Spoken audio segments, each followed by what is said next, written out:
সবচেয়ে বেশি অসুবিধা কি হয়? সবচেয়ে বেশি আমার পায়খানা রাস্তা একটু সিরিয়াস পেশেন্ট। রিপোর্টগুলো দেখবেন না। বড় লোক মানুষ সব রিপোর্ট এখানে দেওয়া আছে,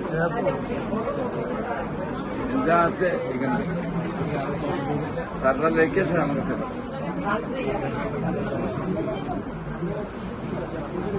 অপারেশনটা হয়েছে কিন্তু বারান হওয়ার পর ধরা খাইছে। আর আমি যখন এটা ফেসবুকে পাইছি তখন আমি বারান থেকে নিয়ে আসি, ওইখানে চিকিৎসা হইতো না।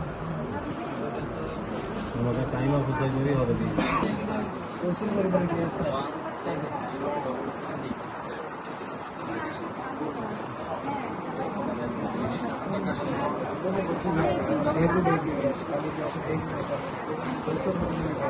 ডক্টর